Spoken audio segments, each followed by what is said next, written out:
feel lonely. Oh no, the time can move so slowly. And in the distance I hear voices. Are they real or are they in my head? I'm lovesick. You got me lovesick. And I'm lovesick. You got me lovesick. And now I feel alive. Feel alive. Feel alive. Feel alive. And now I feel alive.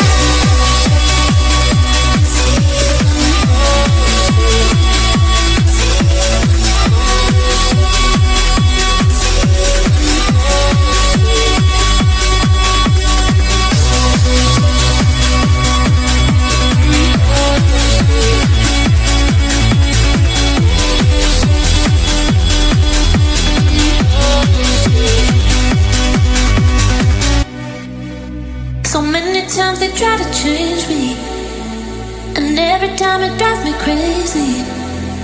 And all the good times we had saved me. Are they real or are they in my head? I'm lovesick. You got me lovesick. And I'm lovesick. You got me lovesick. And now I feel alive. Feel alive. Feel alive. Feel alive. And now I feel alive.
Well, hello and good afternoon, everybody. Welcome back here to Velocity Online Racing, and welcome back to the International IndyCar League. This is round number 10 of this season, coming to you tonight from Atlanta, Auto Club Speedway. My name is Ron Maunz. Alongside me in the commentary booth is Sébastien Kinder. Julien Altena is our producer for today's broadcast, using track cams by trackcams22.com and onboard cams by Julien Altena. We're here at Auto Club. We're not here at Road Atlanta, although this is a fantastic track, just like Road Atlanta down there in Georgia. Although it has now gone the way of the Dodo Bird in real life, this track was a host of some amazing racing from the 90s all the way through to the track's dying day back in 2023. And Sébastien, I think we are going to be in store for quite the fun evening of racing action. You know, my heart always aches when I see what the states is of what we see right now, because what is remaining of the track is, of course, a bit of the pit road and the start-finish line. But Fontana always produces great IndyCar action. It was made for IndyCar. Of course, you had the speed record by Gilles de Ferran in 2000, I think it was. So, yeah, we're going to see some great things out of this track. Oh, it is going to be an absolute hoot. And I remember tuning into the final ever IndyCar race here back in 2015, and that absolute madhouse that this track ended up being.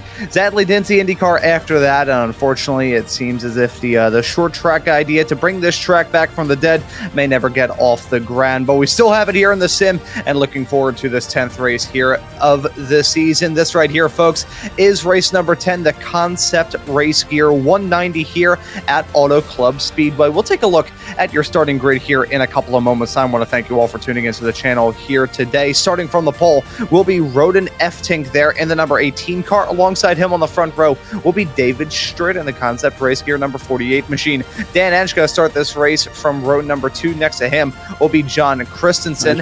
As row number 3, we'll see Mike West start alongside Ryan Bowles. Row number 4 here, we'll see our 7th place starter of Callum Ford be joined on that row by your 8th place starter of Rick Lovison. Running at your top 10 here tonight will be Pim Van Gastel next to Anthony Heitzma there in P number 10. And then running at your pack, we have Noah Gill starting this race alongside Jason Lowe there on row number 6. And your final starters here in today's race is going to be your 7th row all by himself there on the back of the pack will be Brian Fiolis. 13 drivers set to grab the green flag here in a couple of moments' time. That number may be unlucky for some, but it is not unlucky for all. Before we get into this broadcast, we do want to let you all know that today's race is proudly brought to you by Concept Racegear. Whether you're tearing up the circuit, kicking up dirt in a rally, smashing laps at the speedway, dominating the kart track, or flying across the water, Concept Racegear has the ultimate apparel, tech, and safety equipment you need to win.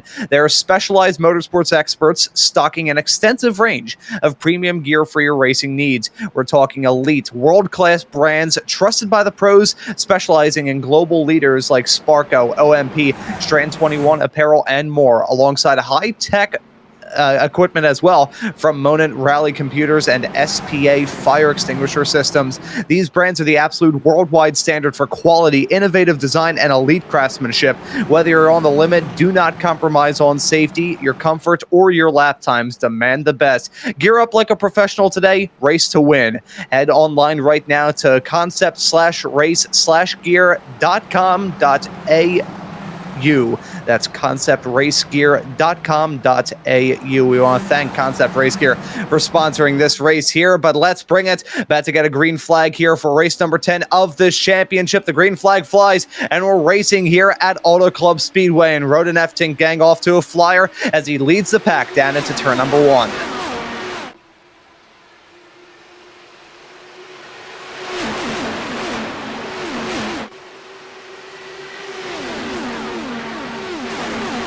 Everybody rather tame at the moment, seeing single file racing grab most of the pack, but it's only a matter of time. It's only heading into turn number 3 when we finally see racers start to duke it at, Sébastien.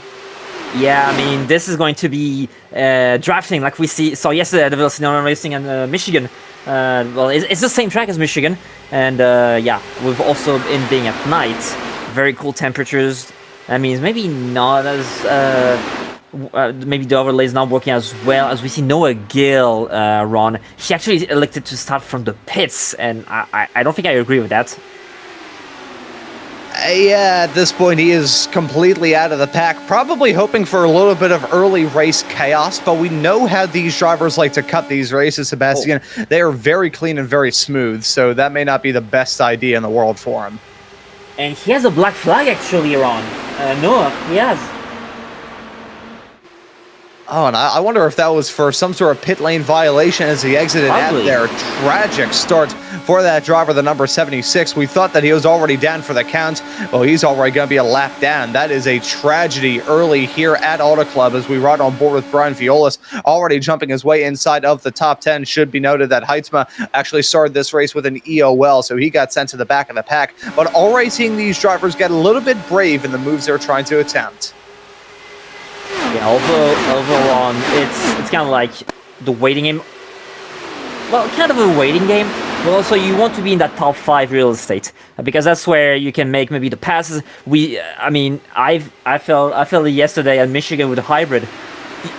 A full push of that hybrid button can make a huge difference. Like you can shut up straight to the front, like I did yesterday to the lead.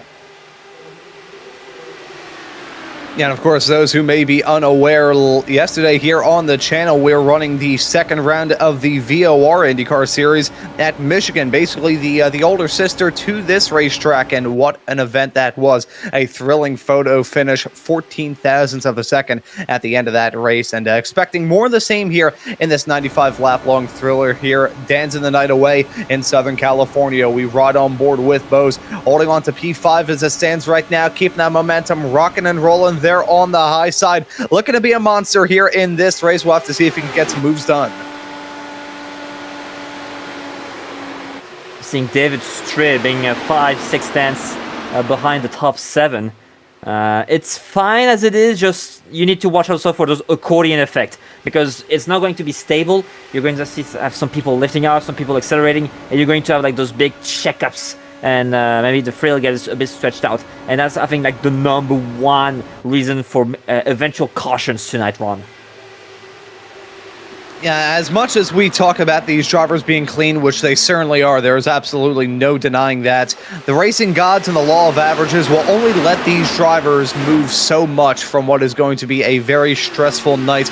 Up at the front, though, we have had some battling, and it's been clean so far. As it stands right now, your race leader here in this event is the other car of Mike West. He's holding on to that top spot right now in that number 69 machine, actually building up quite a buffer right behind. P2 is Dan Ench in that number 52 machine. Callum Ford is holding on to third. Really, it's a fighting from P3 on where the tension is. Outside of that, your top two kind of just sitting in a cafe sipping on a cappuccino right now. Well, that could be one thing to start the morning, especially for maybe the American participants of this race.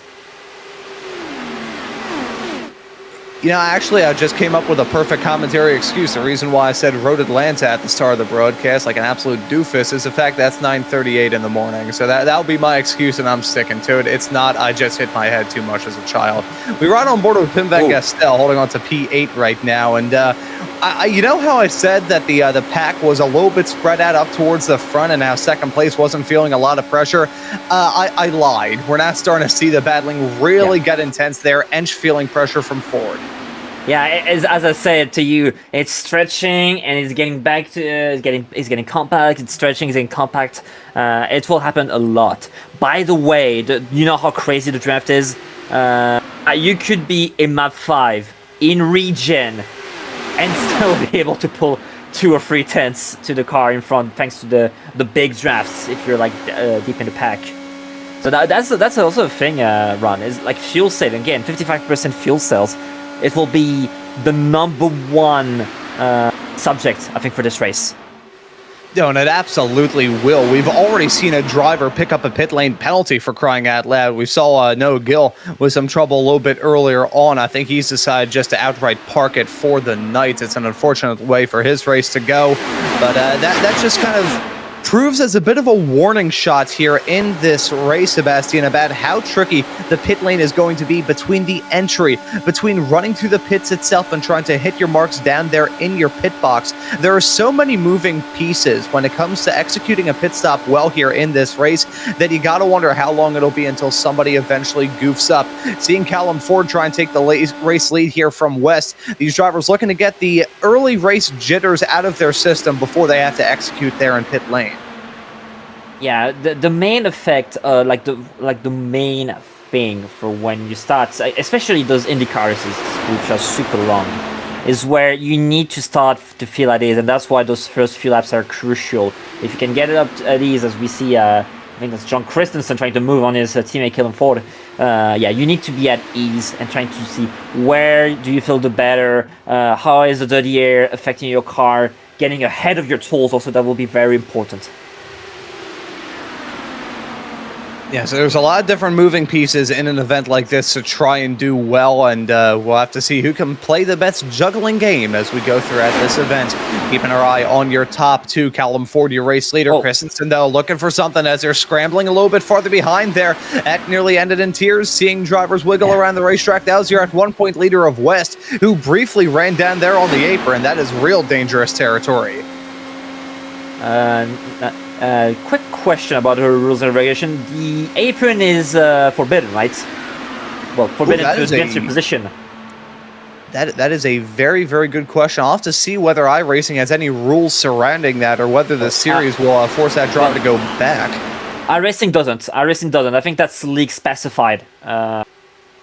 And pretty much on the system of report if someone went down to the apron and then set their position. But maybe I'll see that after the race. We'll have to see whether that is the case. We'll let you know here on this broadcast when we get affirmative word. Whoa! But at the moment, oh my goodness me, we are already playing with fire. That was West, and I don't know what's happening. That was sketchy, as we are hearing officially good work, good research work from Julien in the production truck letting us know. Moves on the apron are strictly forbidden, as we see that odd moment there for West. I think the tail end was just trying to swap ends on him. How? What the hell? It was very bizarre. I think just a little bit abrupt on the steering maneuvers as he headed his way out of there. Just see the back end kick out a little bit loose, trying to chase the draft. I have done that myself here. It is very easy for you to lose control. It doesn't seem like a spot where it would be very easy, but it is rather easy, especially with all the nasty air coming off the cars up in front. I mean, I'm speechless because like the car was going perfectly straight. It's literally just like I don't know if he was on the hybrid too aggressively, or I don't know. Like, it must have been the rear tire spinning out, but man, that was something, let me tell you. Yeah, it was very strange, that I can say with confidence, as somebody already gang up into the fence. I believe that may have been Pim van Gastel, as it looked like he was running in that spot there up against the wall. Now going to feel some pressure as he's looking to hold on to that P8 spot. Has already lost out on 7th, looking not to drop down anymore. Stop the bleeding early. It's up in the front of the pack. Jason Lowe has been able to cycle out into the race lead. It's been a good start there, rather under the radar for the driver of the 004 machine. Yeah, I mean, Lowe usually works under the radar. Him and Strait are pretty much, I would say, similar in terms of how they approach these kind of races.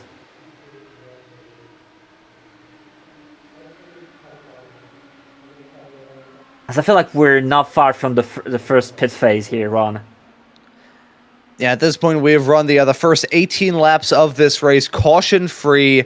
These drivers have got to be running low on fuel. Now, we will look to see when the first call is to come down pit lane, whether these drivers will break away now or maybe wait a little bit later. We'll just have to see. It's been a leapfrog-heavy race so far, so I think everybody's gotten a little taste of the draft throughout this event. But I gotta say, I'm liking this right now here for Ryan Bowles. We ride on board with him once again. You can see him fluttering that gas pedal there like the wings of a hummingbird.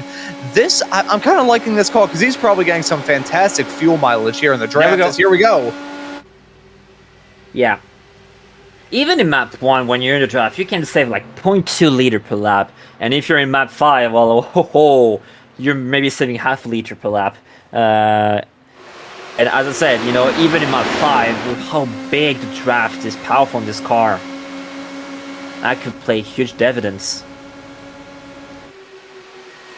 Yeah, that could certainly make a huge difference as we go throughout this event. But at the moment, we have had our first pit stop, and now we're going to have a second coming down pit lane. There is West. We're waiting to see when anybody else was going to break away and come down pit lane. It's another long-time race leader. He was the hole punch, and now going to have to pay the price for it coming down pit lane all by himself. We'll have to see where he exits at, whether or not he catches any form of draft, because that's a point that we have to consider as well. It's almost like a NASCAR-style super speedway race. You got to catch up to the pack once you come out of the pits. If you're like this driver here of Lowe and you're all by yourself, it's going to be a much harder road to try and come back from.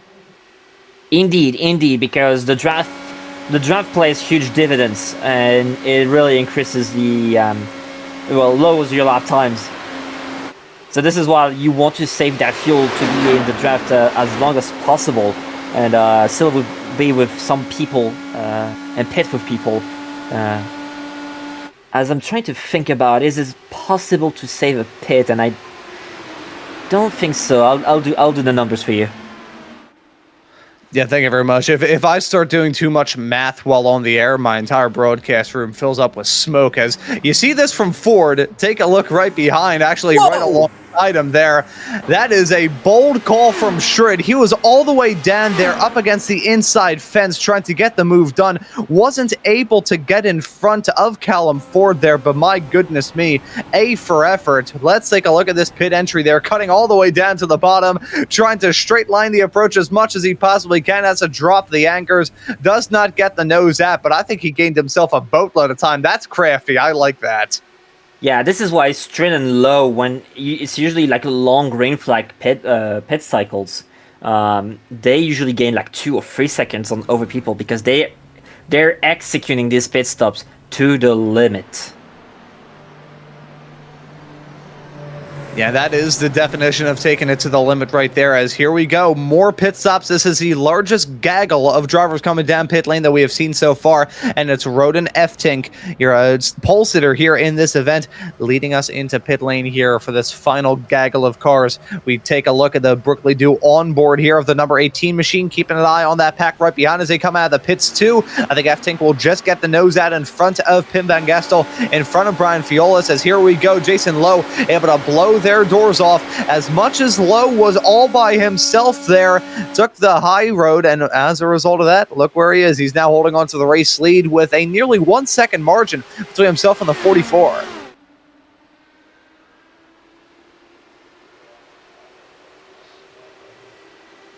I'm trying to do the fuel numbers. So people that were pitting lap 21, they will have to pit lap 21, lap 42, lap 63, and lap 84. So that's 4 pit stops.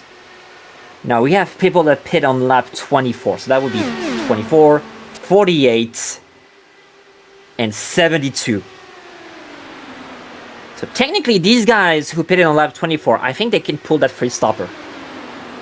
Yeah, they're going to just try and cut that one little pit stop out of it. It may not seem like a big thing, but it is absolutely massive here in this race. So I think they may have just done themselves a world of favors. Now got to wonder what the strategy is here for Lowe. He was one of those drivers that came into the pits quite a few laps before some of his rivals.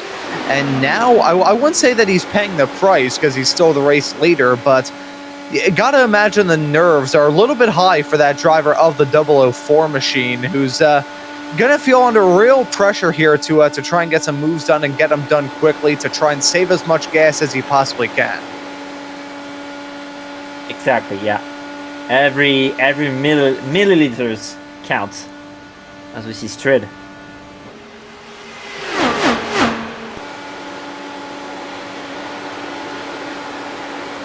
A little battle going on right now here, right towards the tail end of your top 5. Strid able to get the move done on Bowles. I'm still keeping my attention on that number 25 machine because I think he played it really good on the fuel strategy in the first stint of the race, riding on board with the nose cone, the brilliant cameras that we've got here on this broadcast, and now riding on board with Strid. Gonna catch the draft once again and hitch a ride all the way back up in front of that number 25 machine.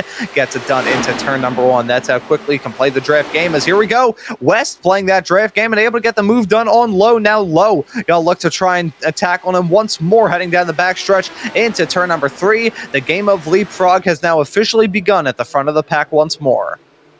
Swap drafting. Now this is interesting, although it's kind of a fuel consuming strategy. So make sure to watch the gaps to the second group of Bowles, Strid, Van Gastel, Fearless, and Heitzma. They'll be soon getting back on that pack if they need to fuel save, and I think it's already getting into effect here.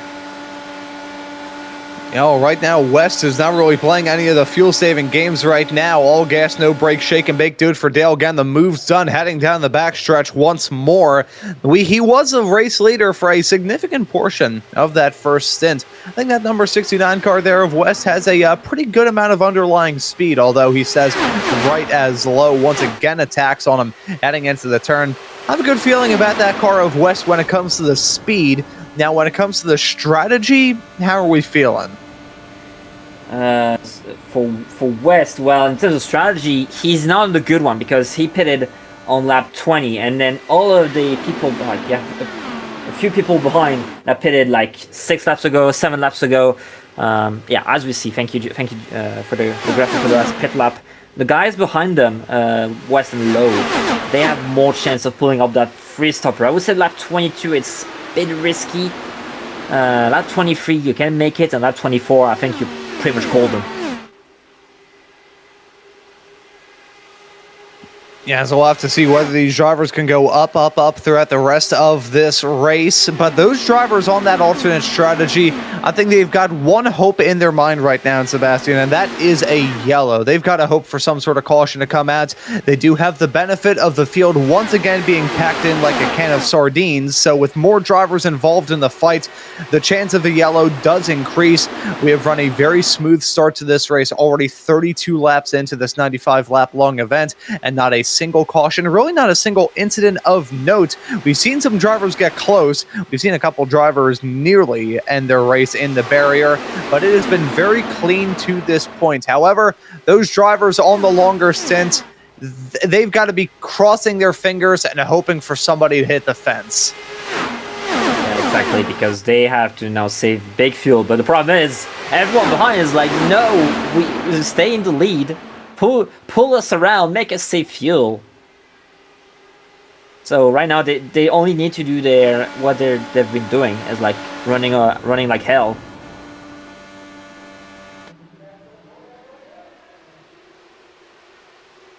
And keeping our eye on this battle up at the front once more, it is West and Low. They've broken onto their own little island, but it's very easy for everybody else to get involved in it here. Low, though, actually taking the high road there. I'm liking this call. He's deciding to save a little bit of fuel, try and extend his stint out as long as he can. Again, he's one of the drivers on the alternate stint. And that number 69 car of Mike West, you can see 14 laps already led of the 34 laps that we have run. He's been a very quick race car. He's also been a very good hole punch to the drivers behind him who are looking to get a little bit of fuel saving done.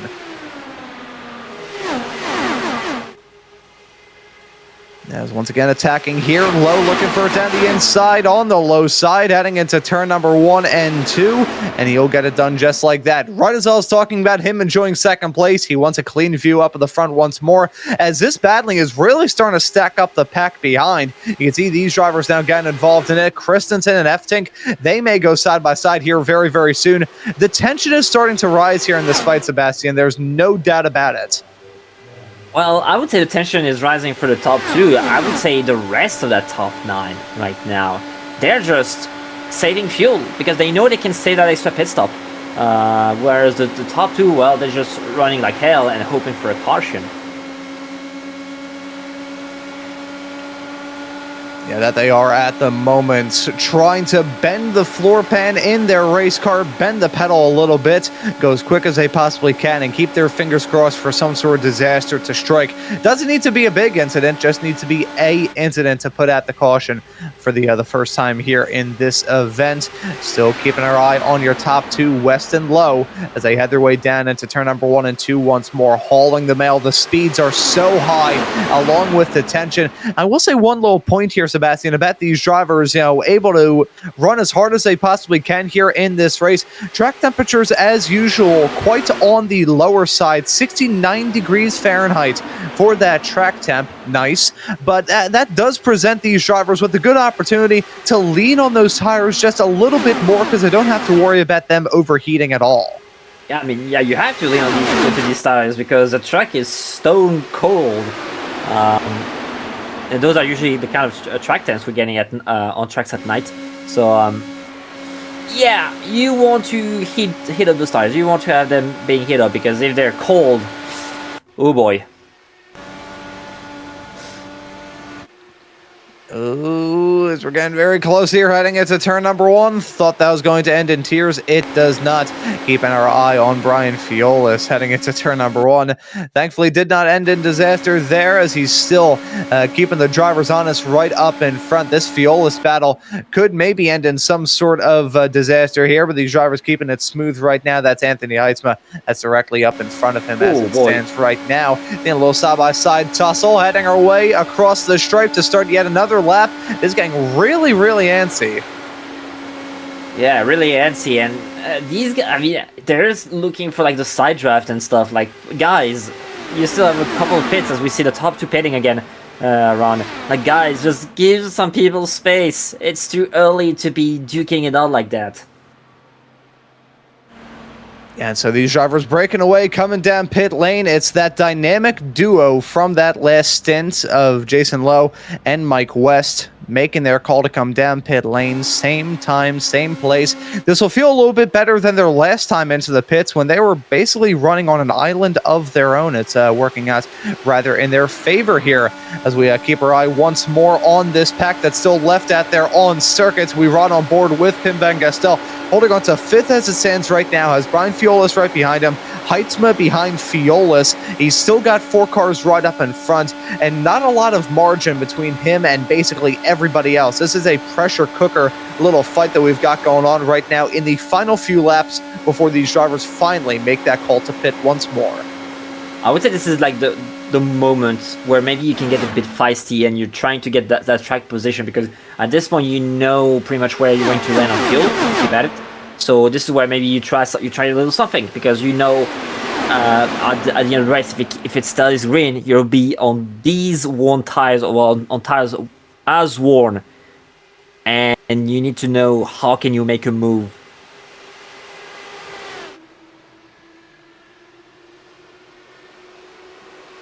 As I believe we may have another stop. No, I was wondering that. Oh, yes, we do. I was looking at Bose there on the bottom. I was wondering if he thought better of it, but no, coming down pit lane, very aggressive there. You could see him stomping on the brake pedal as he tried to get it woed up in time. We'll keep an eye to see whether or not he did pick up a speeding violation. Believe he may have gone away with one just there. Ronald Eftink is still your race leader, so keeping an eye on your pack to see when the next pit stops will finally come around. We're keeping our eye on that. We're keeping our eye to see whether or not Bose will exit out in front or behind that duo of Lowe and West. As here we go, the 44 of Christensen, latest racer to break away, and he will come down pit lane all by his lonesome.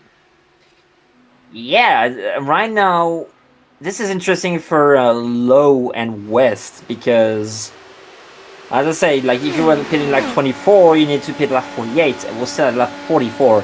Some of these guys haven't been hitting their fuel mark as good as they were on the first stint. Interesting. As we have one more driver coming down pit lane, that right there is David Strid. Pit stop for the driver, the number 48 machine. So the pit stops now continue on once more. We're about 20 laps into the stint for these racers, so they can just push the envelope a little bit more, stay out there for a couple more laps, and then we will finally see pit stops for the likes of Ronan Eftink, Pim Van Gastel, Brian Fiolis, Heitzma. Strid is already coming to the pits, so too has Lowe, who's actually broken away from West right now. Christensen, that number 44 machine, actually split that duo up. As here we go, Eftink coming into the pit lane right there, and I believe Van Gastel following in suit. Yeah, I mean, for these guys now, they need to do 25 lap stints to say that pit stop. So it's nearly mission impossible. So interesting to see what. I mean, except for Brian, like if Brian can, I mean, he will be punching that hole, that air. So, complicated, and he's pitting. So,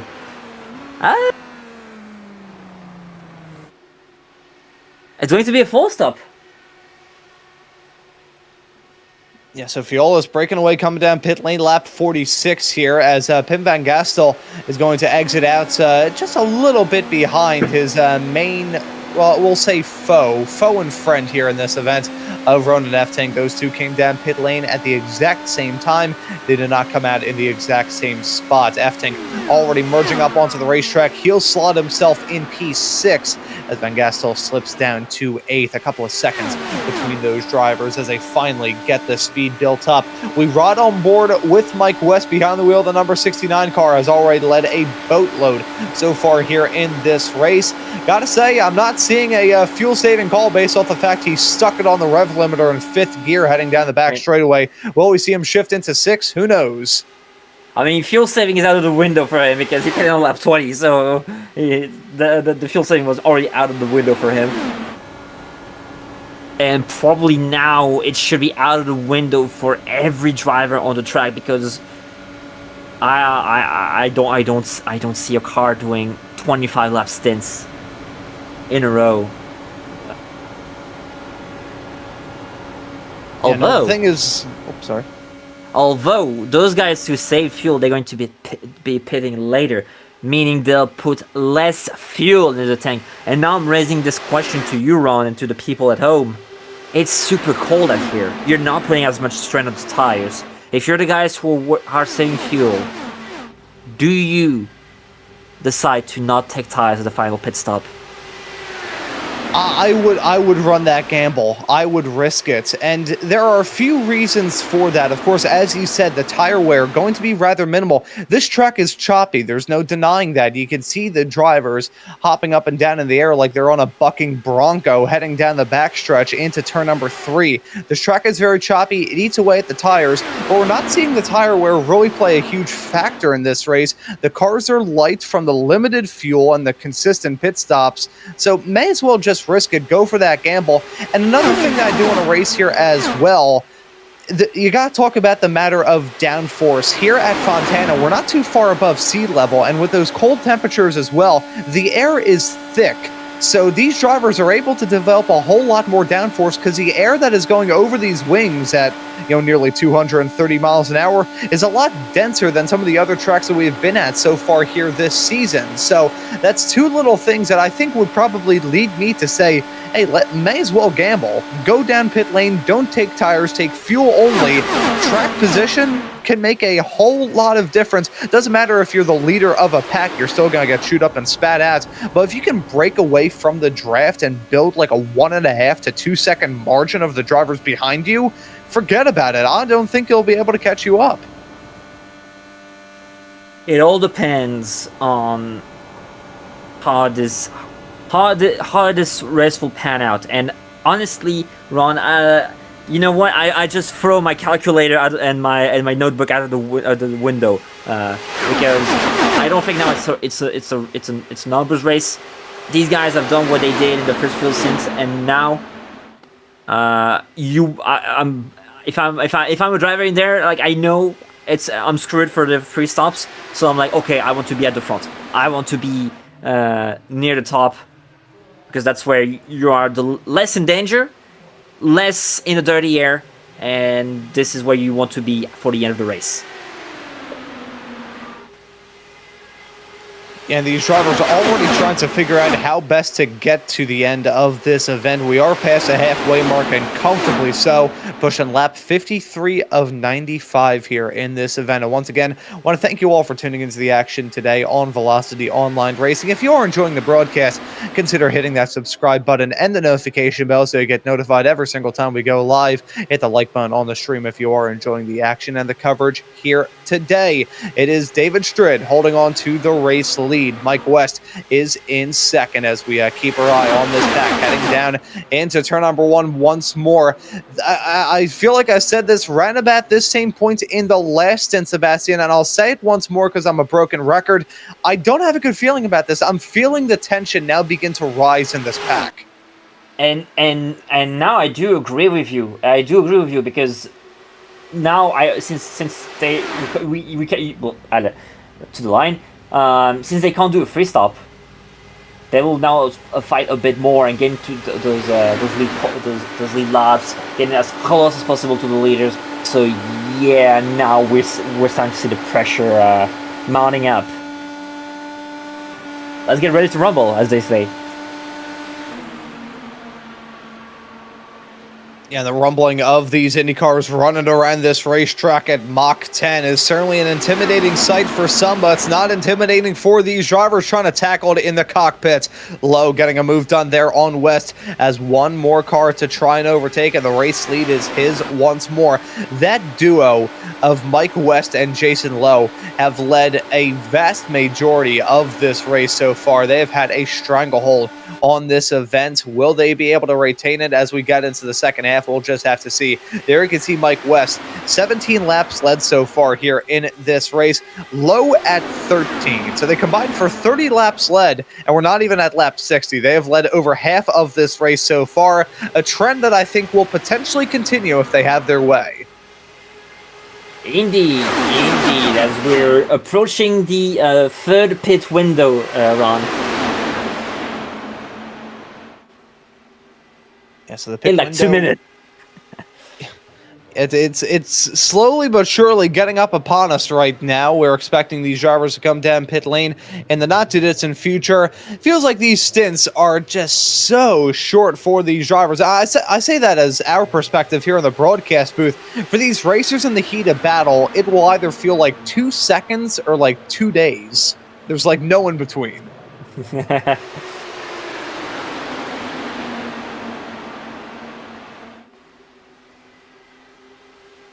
As we see Brian Fiolis looking for it on the high side here, side by side, heading down the back stretch with himself and Dan Ench in the Alts.org car, heading into turn number 3 and 4. Keeping an eye on this battle there for 8th as these drivers look to try and settle things down. You still don't want to be involved in a fight when the pit stops begin. And speaking of, there we go, Mike West breaking away and coming down pit lane first, and he's going to be all by himself. That's super early, only 18 laps into his stint. Let me do the numbers in my head. Yeah. So plus 18. If it's plus 18, that's 76. Okay, yeah. I feel like he's probably good. He's probably good. Yeah,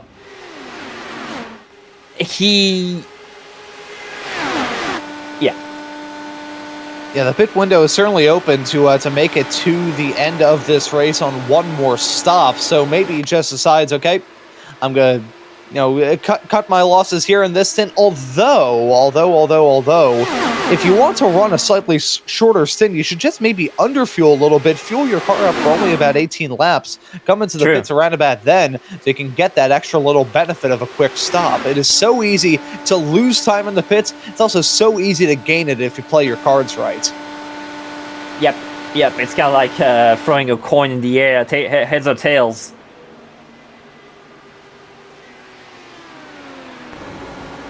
That's absolutely the case as we ride on board with Pim van Gastel. Right now, your P4 runner looking for third on Christensen, and we'll take it just like that. Got a low lapped car, slow car there up in front. That's throwing a little wrench in the works here in this fight. Actually, no, excuse me. That's Ronan Eftink right there up in front. I thought another car got involved in that. Alas, I was lying to myself. That's Eftink going side by side with Strid as they head their way across the stripe to start yet another lap. Now, lap 62 on the board, and waiting for these drivers to come into the pits. This is when the call is going to be made.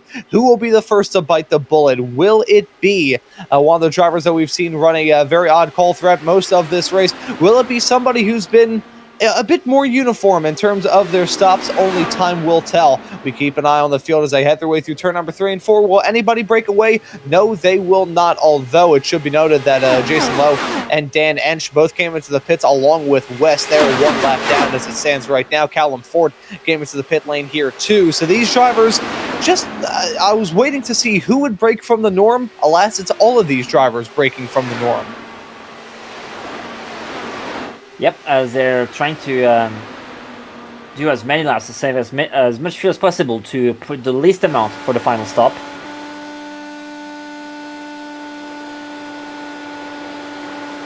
Wow, Jason Lowe dunk Dan Ench a second and a half on the pit cycle.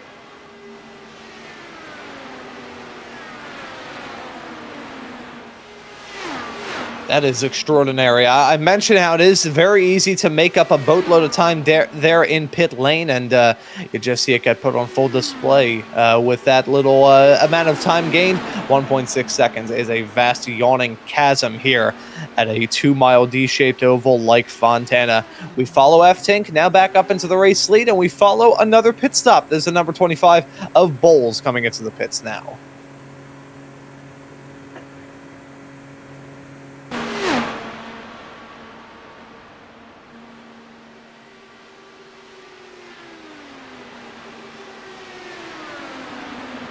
And the leapfrog continues once more up at the front. Rodan Eftink getting the move done on Pim van Gastel. Will we see a driver come into the pits here? Alas, we won't with first, second, or third fourth is where things get a little bit tricky because Christensen has broken away and come down pit lane there in the number 44 machine, as we see coming out of the pits right there in time there. I believe that was Bowles coming out of the pit lane right about there, as here we go. Pit stops once more for Christensen. That leaves the top three all by their lonesome for at least one more lap.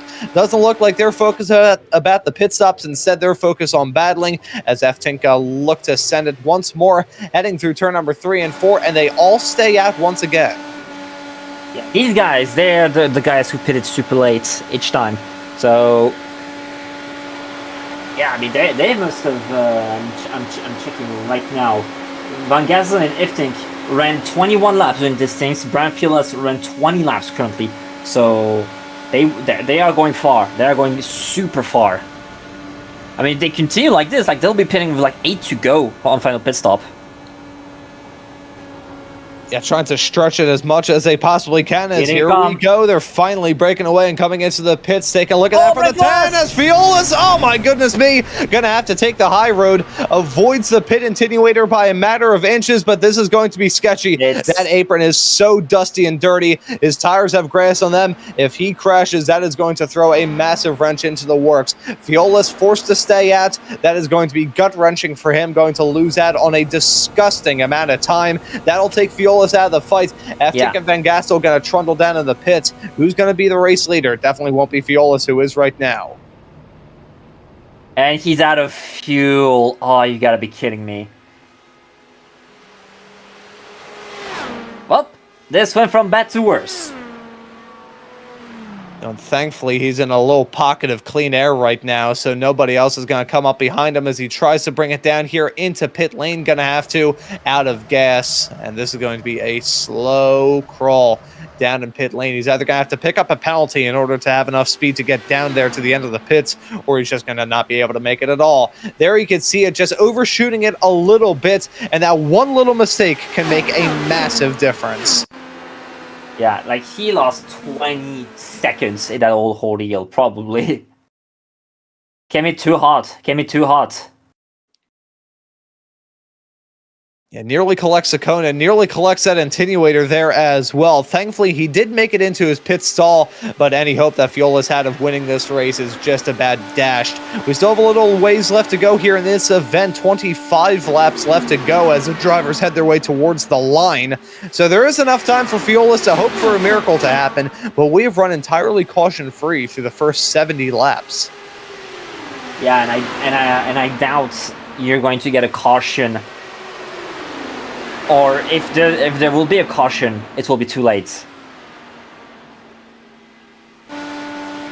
You know, certainly for Fiolas, it is going to be basically just damage limitation as we get in towards this event. Keep it clean, be there at the end, but outside of that, there's not a whole lot that he can do here in this race.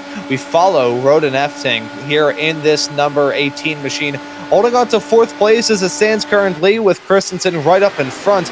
The gaps are a little bit spread out between your top three, although I said this earlier on in the race, and that changed a few moments later. Well, if we're really commentators, then the jinx will happen. 3, 2, 1. Oh. Well, Sphere is in the lead at least. Well, at least the top two packed up, so I guess it's a half commentator's jinx for me. Strid able to get that move done on West. West going to look to attack once more. He's led 18 laps of 71 that we've run at to this point in the race. He's been storming. There's no doubt about it. However, this little side-by-side battle is going to allow those racers behind to close up the margin if they want to. Not really seeing these drivers attack all that much, though. They're just kind of laying back. They're enjoying the draft. They're enjoying the view. It will blow it up when they will be coming to the pits for the final time.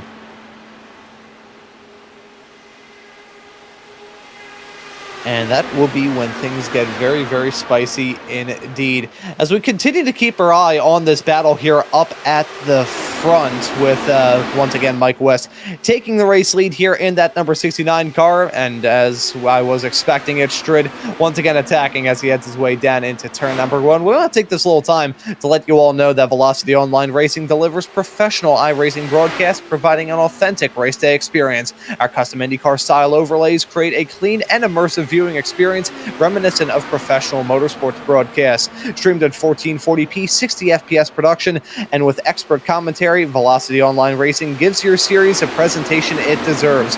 Broadcast packages start as low as €50 per hour. If you want to learn more, contact Velocity Online Racing at gmail.com to get your league or iRacing event broadcasted here with some of the best in the business. Keeping our eye on Roden F-Tank, one of the best here in this series, running strong right now in that P4 spot as he finds himself in the midst of a titanic fight as Fiol is sticking his nose into that battle. Again, Fiol is one lap down, so he's not playing a factor in this. However, he is still in the midst of a battle with himself and Pim van Gastel, with Lowe not too far behind. The tension is once again rising, which is a sign that the pit stops are coming up fairly soon.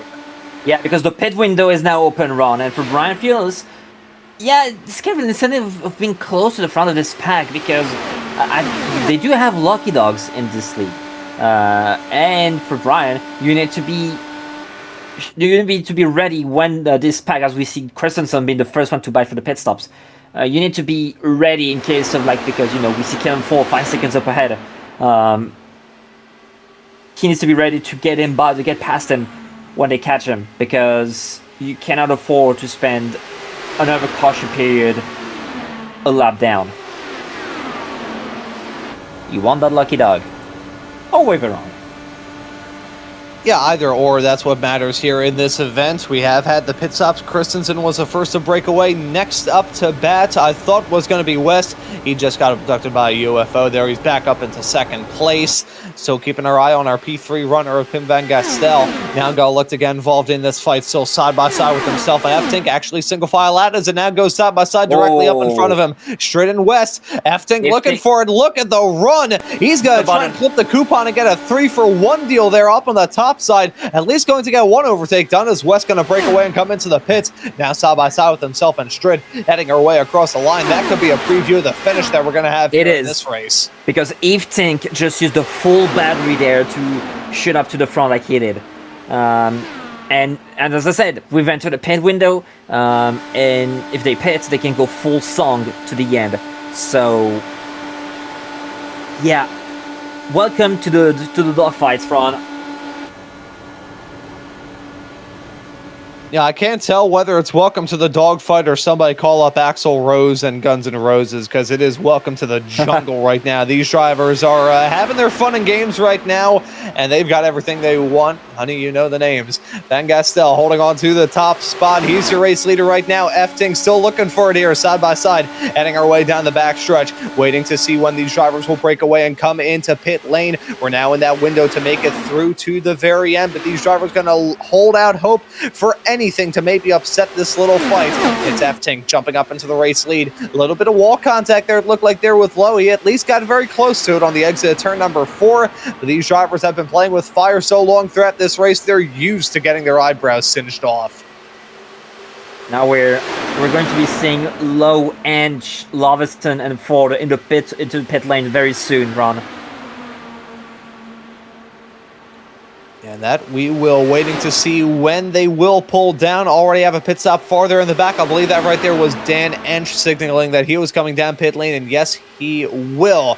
Ensch breaks away and comes down pit lane there right towards the tail end of this little battle. Gets it woed up in time. No harm, no foul. Easy peasy as it does it. Van Gastel back up into the top spot. 81 laps down.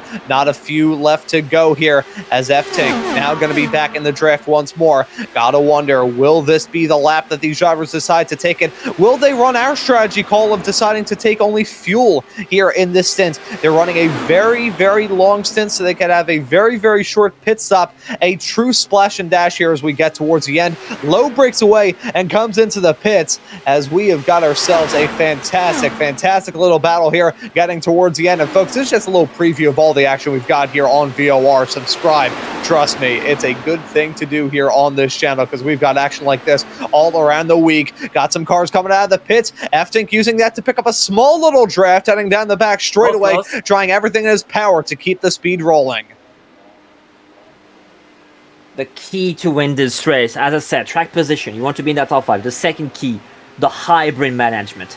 You need to use the hybrid at the right moment, at the right dose, to first make the move, but not to be a complete sitting duck onto the following straight.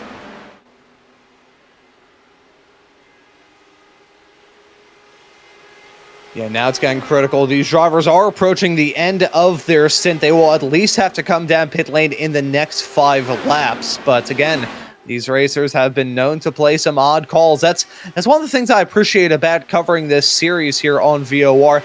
The 55% fuel tank limit is just enough fuel for these drivers to be able to run with each other, but it's just low enough whereby it gives you an opportunity to do a whole lot of experimentation. Yeah, I mean, exactly, because because limitation gives way to creativity to your strategies. So, and this is what we'll be seeing with Rodin and Pim trying to pull something very cheeky, pitting as late as possible, putting as less fuel as possible. By the way, if there's a caution, they're golden because they can put like that little amount of fuel and it can take fresh tires. Yeah, but we have run through the first 85 laps of this race without a single yellow flag.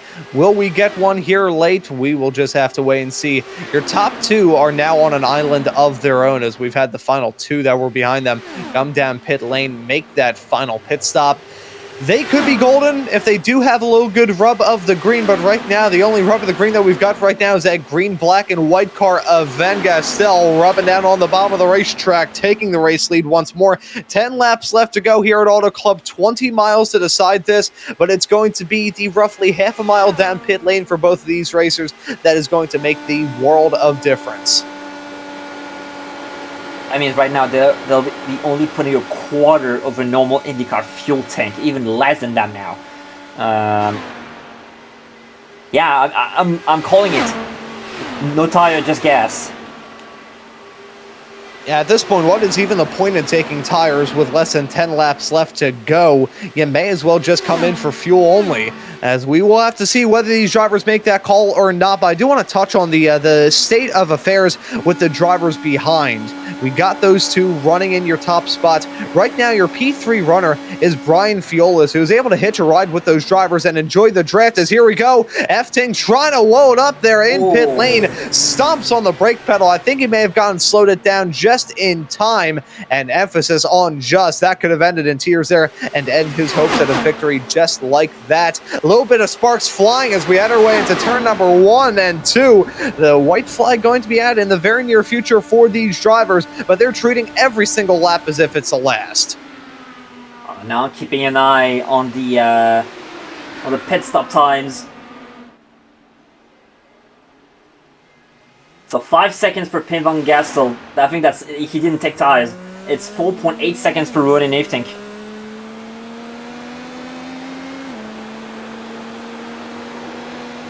And by the way, Brian still has to pit because he got offset due to the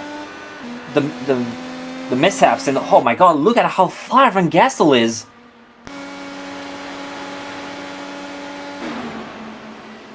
Van Gastel sinking down like a rock. That was a tragic run through pit lane here. Let's take a look at this from Rodin Eftink as he heads his way down in pit lane. Perfect. That was textbook. Yeah, this is what happens when you're doing a pit and you're starting on all the tires. It do be quite snappy. And that explains why Pim was so far. Yeah, so Van Gastel thankfully able to keep it going in a straight line, but not going to gain the time that comes along with it.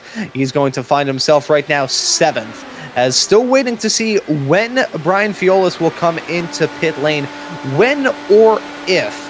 Fiolis, that lap car, enjoyed the draft threat most of this stint. He came into the pits last on lap 69. So not only is that, again, nice, that means he had about 25 laps to try and run it through here to the end.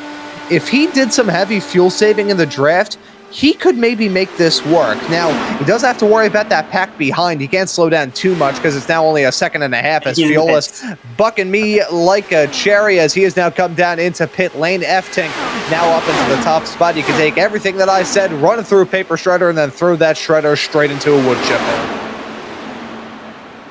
All that experience, all that experimenting for like, yeah, they're all going to do a dogfight for 5 laps.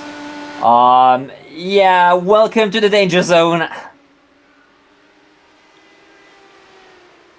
Someone call up Kenny Loggins, because we are absolutely in the danger zone right now. Riding on board once more with Pim Van Gastel. I think he has a good shot to win here in that number 10 car, but you can really say that about everybody involved in this pack. Really, it all depends on a couple of things. A driver's bravery and how much hybrid they've got. Indeed. And also finding clean air. True that. You got to get the clean air on that nose, got to get the bite and the grip through the turn, as Ronan Efting, the Pied Piper here in this pack, still holding on to that race lead, but Strid is going to try and apply that pressure low, applying it to Christensen. Look at Van Gastel, fantastic view there on the onboard, making it 3 wide there on the top side, and looking again involved in that party as well, the number 25 of Bowles. Watch out for the run for the outside for Bowles. Getting blocked by Van Gastel. And look at Kalen Ford, look at the run. Hybrid, the power of hybrid. Ooh, as he got super tight there, heading his way off through turn number 3 and 4. Very lucky to keep that car out of the cars around him. 2 to go here at the line. 4 miles left to decide this. And it's once again side by side here up in the front. Jason Lowe looking for a little bit more. He's on the low side, takes the race lead. Now we're going to have a little side by side fight going on behind him, potentially, as David Strid slips into second place. Now he catches a draft, trying to hitch a ride up towards the front of the field. We're going to fan out to 3 wide as we head our way down the back straightaway. This could maybe end in tears if these drivers can't keep it smooth, but all I know is one thing for sure: the tension's going to be high as these drivers see that there's only 2 miles left to decide this thing. White flag out in the air here at Auto Club. 1 more lap of racing action here tonight, and it's 3 wide, formation flying, heading into turn number 1. Lowe, still your race leader, but he's going to be stalled out. We saw Ronan Efting run a fantastic call on the hybrid earlier on. He could maybe try and make a miracle work once more. Lowe stalling out. Strid, Efting, both with a mighty run. Van Gastel maybe thought about making it 4 wide as they headed their way into 3 and 4 for the final time. Jason Lowe gonna be up in the front, but keep an eye on the cars behind, hunting behind, looking to try and make it work. They're not gonna be there in time. Contact across the stripe. Massive accident there. My goodness me. Christensen on his side. Lowe wins it. Christensen comes across the stripe on his lid in 4th. No, I think that was Efting who was in the wall actually.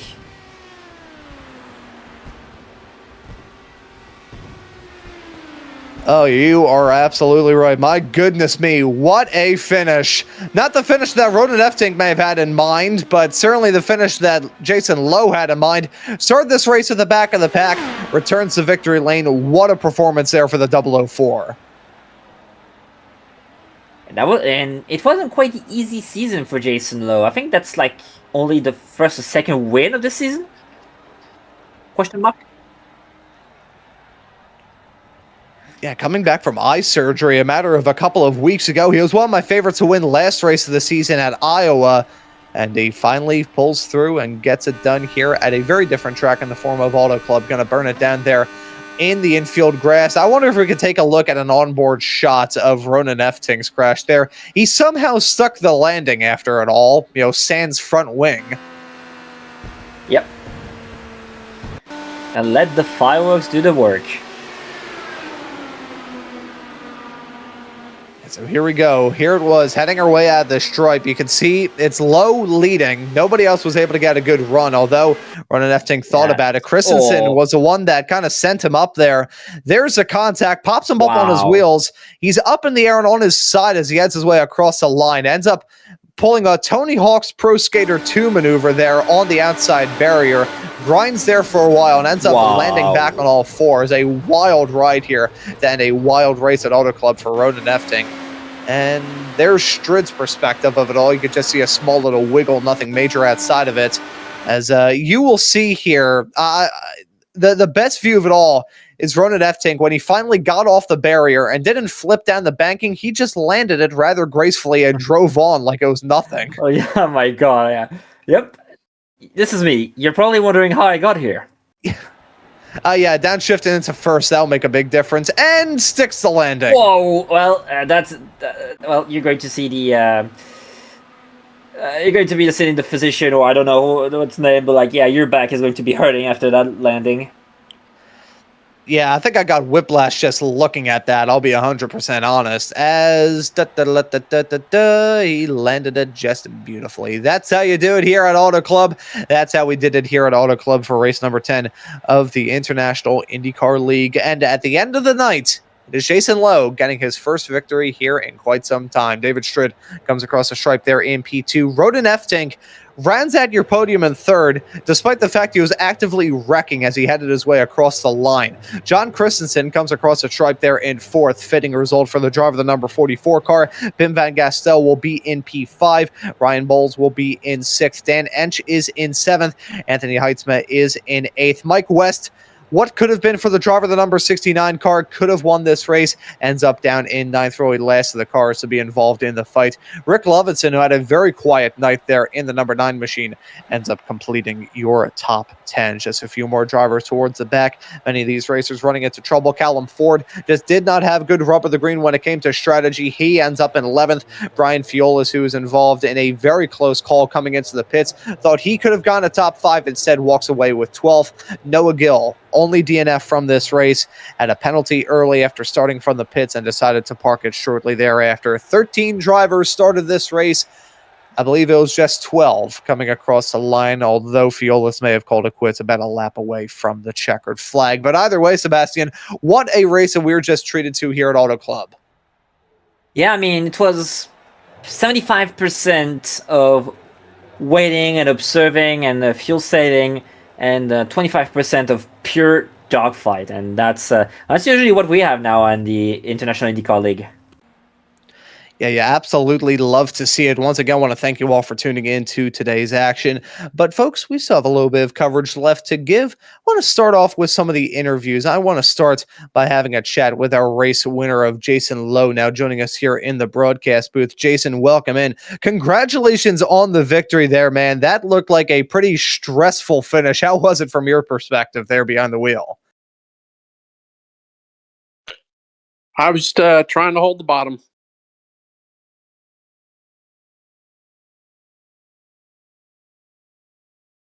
You know, fair enough. It worked out well for you here in this race. Started in 12th, end up visiting victory lane. It's been a pretty rough run throughout this season, battling back from eye surgery a few weeks ago, but this win has got to taste real sweet here in California. Yeah, it's not been a good season, but always glad to end up on top. Try to get there every week and race with a good bunch of guys, and appreciate everybody in the league, and just glad to be here. Thanks. Yeah, it's a real good run for you here in this race. Do want to ask you about the next race of the season, the Indianapolis Motor Speedway road course next time out. That's the first road course race since round 5 at Twin Ring Motegi back in mid-July. What are your thoughts heading there? I enjoyed driving there. I'm not particularly quick. I don't have really good pace. It'll be a situation how the other drivers do, more than myself, I guess. I just go out and do the best I can and have a good time. I expect some of the road course guys to really shine there, and that's just not my forte. But we're gonna go out and have a good time. Gonna have a fun time either way for the next race of this season. Jason, thank you for joining us here in the broadcast booth. And before we let you go, we'll let you give any thank yous or shout outs. Yeah, thanks to my wife, Tiffany, who tolerates my racing habit. Thanks to Florida Urgent Rescue for all they do for both the wildlife and domesticated animals. And thanks for all the guys in the league who come out every week. And appreciate all of them. And I don't know. Thanks, everybody. Yeah, thank you very much, Jason, for joining us here in the booth. Well done on the win, and we will see you in the very near future here in this league. And that right there was Jason Lowe, our race winner here tonight. Unfortunately, that'll be the only interview that we get to do. But Sébastien, I don't really think that race needed any more pretext than it got. That was an absolutely thrilling event. Good strategy content throughout, entirely caution-free, which for an IndyCar race on a 2-mile D-shaped oval, racing at speeds of 230 miles an hour, that is a real tough ask. So that was a very, very good event, all things considered. Yeah, it was. I mean, we saw yesterday. I mean, we had twice the car count, but we had like not twice as much yellow. Like we have like a bunch more yellows. I mean, technically 2 times 0 is still 0. Yeah, and honestly, yeah, very interesting to hear about Jason pretty much having the Indy Racing League approach of keeping the inside. Hey, there we go. That's all that mattered for him, and he got the victory. Of course, next time out here in this series, he'll be running at the IMS road course, but the next time you'll be able to catch this series here on Velocity Online Racing will be the season finale back home again in Indiana at the Indianapolis Motor Speedway, September 13th. Same time, same place here on Velocity Online Racing, and we hope to see you all there. Our thanks once more to the entire crew here at VOR, the folks over at the International IndyCar League and Concept Racegear for sponsoring this race here today. I want to thank you all once more for tuning into the action. But after this broadcast here today, that will just about do it. So for myself, Ron Maunz, Sébastien Kinder joining me in the commentary booth, and Julien Altena working all the cameras and the graphics there in the virtual production hauler, I say thank you all so very much for tuning into the action here on Velocity Online Racing today, and we hope to see you all wherever it is in the not too distant future.